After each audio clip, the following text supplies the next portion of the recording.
All right, so today we are diving into an ancient conflict that has all the high-stakes intensity of a modern action anime. We're talking about overwhelming power, a terrified empire, and a single confrontation that changes absolutely everything. So let's just jump right in and set the scene. We've got what seems like a totally impossible situation. A lone stranger in a powerful foreign land, up against the absolute ruler of the most advanced kingdom on Earth. I mean, how could he possibly win this? Yeah, the short answer? He can't. Not on his own. You see, this isn't a story about human strength or some brilliant strategy. This is all about a divine intervention, a power so immense that it just steps in and completely rewrites the rules of the game. We're dropping into the year 2032, Anno Mundi, which, literally means in the year of the world. And right now, that world is facing a really terrible crisis. A massive famine is gripping the land, and starvation is forcing a man named Abram to seek refuge in the one place that actually has food, the mighty nation of Egypt.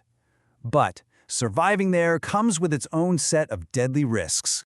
See, Abram knows he's walking straight into a lion's den. He sees the Egyptians as a godless people, and he's traveling with something he knows they would kill to possess.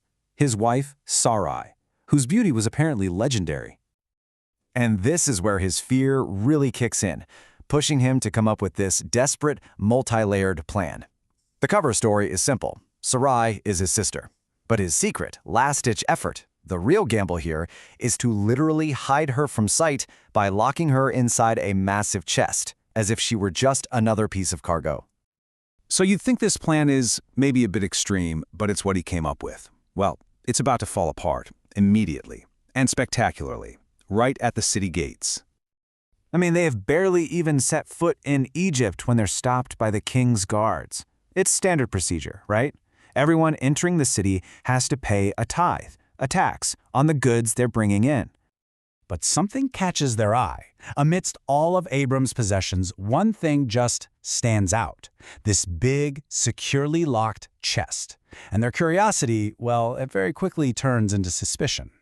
The guards demand he open it up. Abram refuses. He starts bargaining, getting frantic, offering to pay any price they want for what's inside, no questions asked. But of course, that just makes them even more determined to see what he's hiding. Yeah, they're not having any of it. They completely ignore his pleas, they press him, and with a final crack of splintering wood, they just wrench the chest right open. And just like that, in that one moment, Abram's worst fears come true. Sarai is revealed, and these hardened royal officers are just stunned into silence. They are completely captivated. They've never seen anyone who looks like her.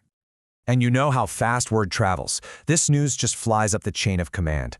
The princes of Egypt tell the king himself, and Sarai is immediately seized and taken straight to the royal palace to become a prize for Pharaoh. So inside the palace walls, Abram is totally powerless. He's outside, just grieving. But as the king gets ready to claim his new prize, well, Sarai is not alone. She has a protector Abram couldn't even have imagined. Sarai prays. And this isn't some quiet, timid prayer. She's reminding God of everything they've done, their obedience, their sacrifice. She's basically holding God to his promise and calling for rescue from this oppressor. And the response isn't just immediate, it is absolutely relentless. An angel appears. And just look at this timeline.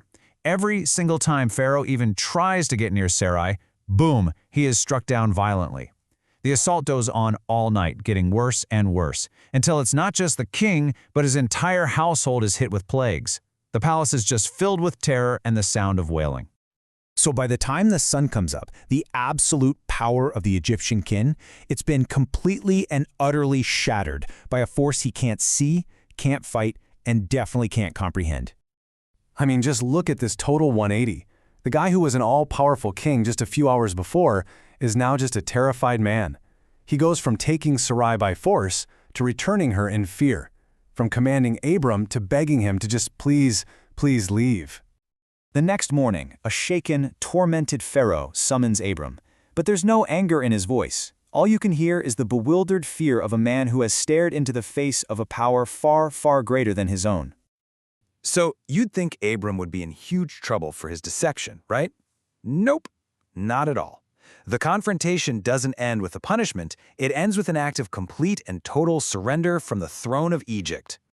Pharaoh doesn't just let them go. He literally showers them with riches, more silver, gold, livestock, servants.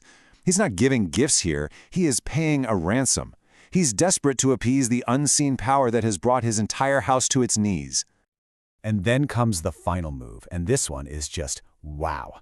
In a stunning act of fear and submission, Pharaoh gives his own daughter, Hagar, to Sarai to be her handmaid.